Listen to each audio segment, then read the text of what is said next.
I'm going to be speaking to you about supercharging climate impact of your biochar project with bio-oil. I'm Saumya Jain. I work on the biochar business at Charm Industrial. A quick introduction to what is Charm Industrial. Our Charm Industrial is a company focused on deploying residue biomass for gigaton scale carbon dioxide removal and industrial decarbonization. In practice, we do a fast pyrolysis in order to co-produce bio-oil, biochar, and syngas. We use our bio-oil for deep geological sequestration as a medium of long-term carbon sequestration with credits that we sell into voluntary carbon markets. Earlier this year, we also issued our very first biochar carbon removal credits, first for Charm, and the industry's first CCP-labeled biochar credits.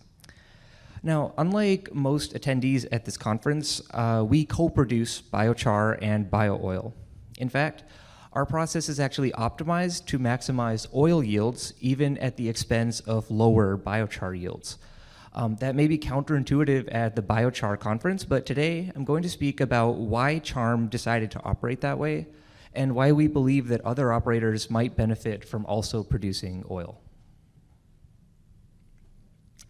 So a quick bit of context, this presentation really makes sense for companies that are dependent on carbon markets for revenue. I think for many biochar projects, carbon markets provide a key source of revenue that allows them to remain in operation. There's a bunch of different carbon market standards, but they all kind of work the same way.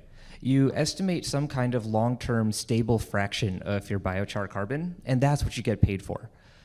Usually you measure some kind of bulk compositional properties of your char, and that determines how much you get paid by your voluntary carbon market buyers. Everyone runs into the same fundamental trade though. If you cook your biochar at a low temperature, you'll get a very high biochar yield, right? Upwards of 30 to 40%. But your biochar will probably be less thoroughly carbonized, so you'll have a lower ratio of carbon credits per ton of char. So there's this kind of inescapable trade-off between biochar yield and biochar permanence on a per ton basis. Higher temperature products get more carbon credits per ton, but you get less biochar per ton of feedstock. So there's kind of it's a no free lunch situation, right? At high temperatures, you can produce very high quality, highly carbonized, long-term durable biochar at about a 20% yield, where if you're paying for biomass, it's really hard to stay in business if you're only making 20 kilograms of biochar per 100 kilograms of biomass.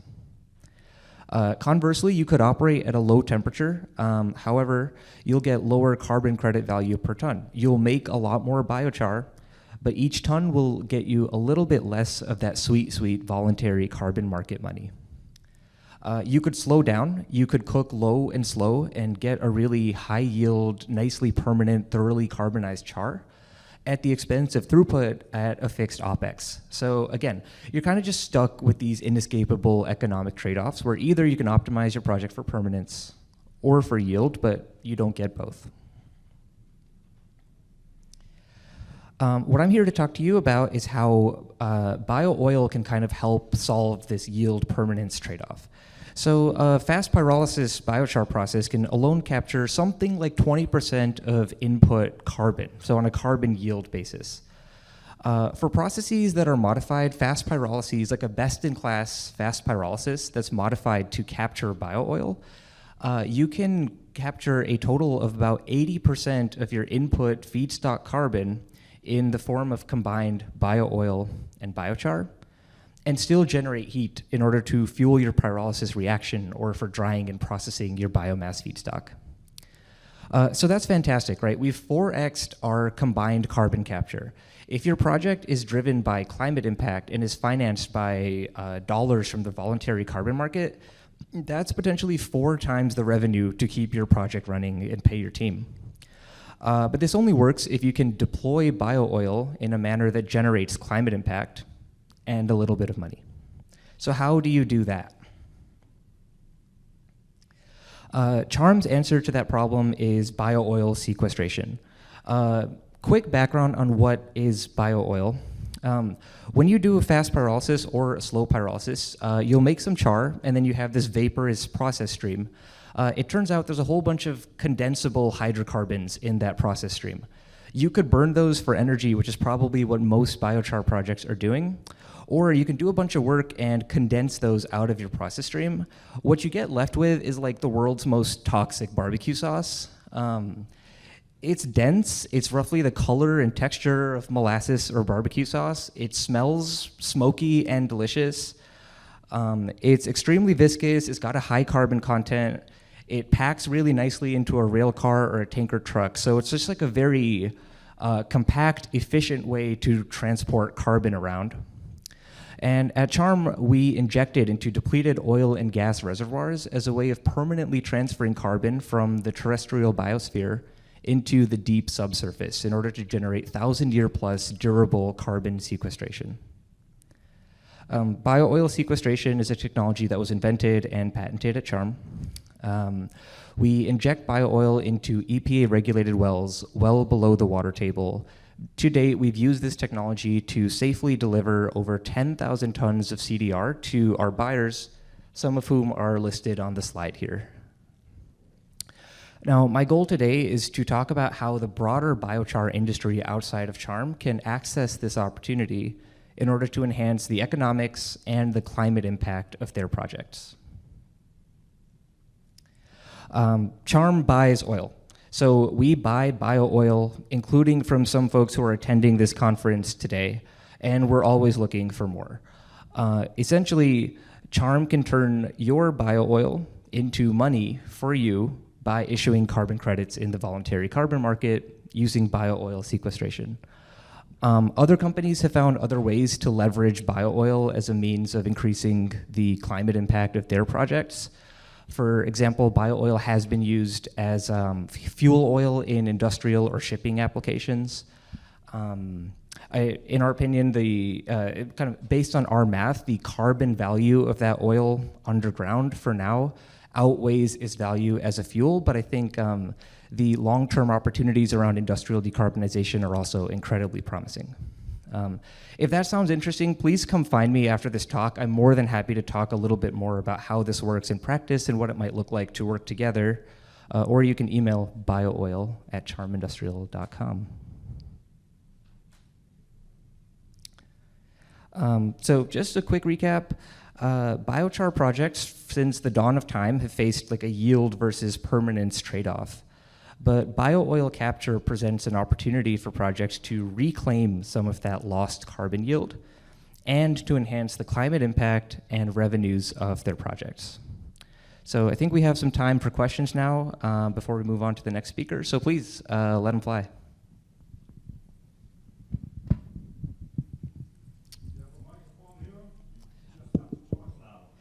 Yeah, please ask your questions into the microphone. Thank you. Okay, thank you. Don Harfield, Charter. I have spent 20 years in the oil and gas industry. I know a lot about oil and gas wells. Okay, now also familiar with the complexity of the bio oil. It's nasty stuff, really nasty. So so this could be an excellent way of being able to.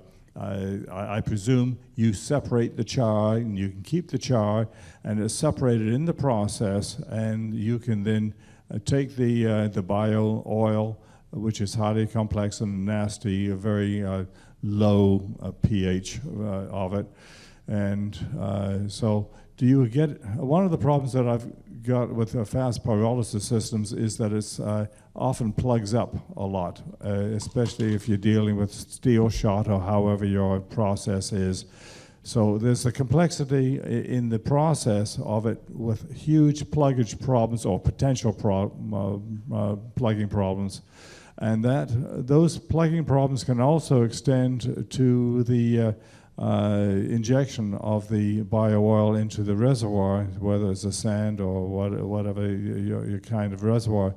So I guess I'd like to broach the topic of pluggage, both in your production and in the injection into depleted oil well. Yeah, absolutely. Thank you for the question. Yeah, 100% agreed. Bio-oil is just gnarly, nasty stuff. It loves to phase separate it loves to become solid or tar-like or just absolutely immobile under the wrong conditions. And we've certainly learned some painful lessons from our experience operating. I think last year we had to replace like a 1/4 mile of pipe or something at one of our injection sites on a bad day. With regards to the pyrolysis conditions, I think it's been fairly straightforward to avoid fouling or buildup. As long as you keep the temperature high enough in places where you don't want bio-oil, it stays as vapor. And as long as you cool it down where you want it cool, it becomes a liquid that you can then, offtake into, a storage system. We've certainly learned a lot about bio-oil compatibility. So we design, like the stainless steel that we make our pyrolyzers out of, every gasket, every fitting, every O-ring is selected to be bio-oil compatible. So those are certainly just hard-won lessons, but at this point, not super challenging. With regards to the subsurface, we certainly benefit from a lot of the R&D that's been done in oil and gas. Right? These formations and how these formations interact with hydrocarbons are super, super well characterized because people have been making money doing that for a long time. So there's all sorts of technique for how to stimulate injections and maintain injectivity at the well that we kind of borrow from the world of the experts who know how to handle hydrocarbons. So yeah, certainly a challenge, but we feel like it's something that can be addressed through R&D and operational learning.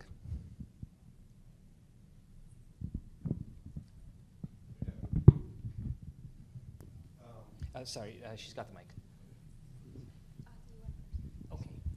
Quickly, from an LCA perspective, how close do you have to be to your feedstock, and how close to the injection site? Is there limits that impact the amount of carbon that you're able to claim? Absolutely, yeah. I mean, shipping is the $1 million issue here. One of the key advantages with bio-oil is it packs carbon onto a truck or onto a rail car much more efficiently than the biomass. So it's really important to put your pyrolyzer as close as you can get it to the biomass. Outside of 30 or 40 miles, things just get expensive really quickly. In the long term, CHARM's intention is to create modular mobile pyrolyzers that fit onto a 53-foot flatbed trailer that you could drive to the forest or the field edge in order to co-locate with the biomass. And then with using a truck or rail logistics, you can have a larger shipping radius for the oil because it packs really efficiently.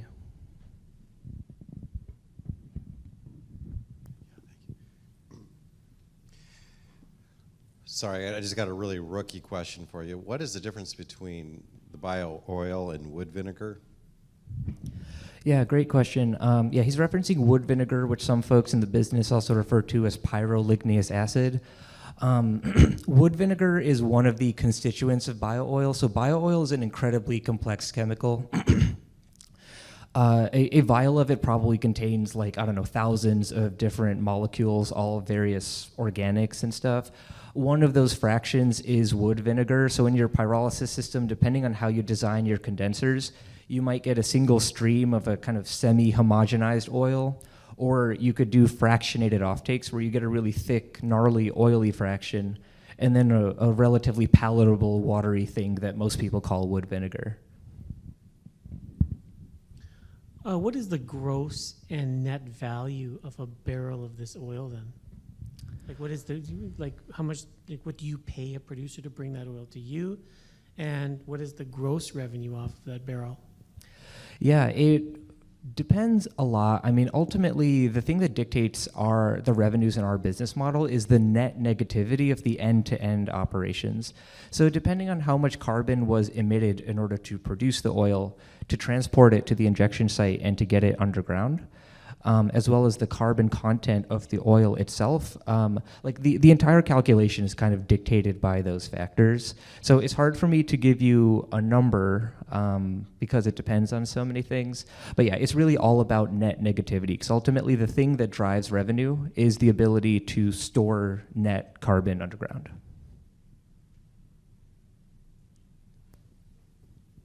And your injection sites are in California, Colorado, and Louisiana as of this week, is that right? Historically, we have injected in Kansas and Louisiana.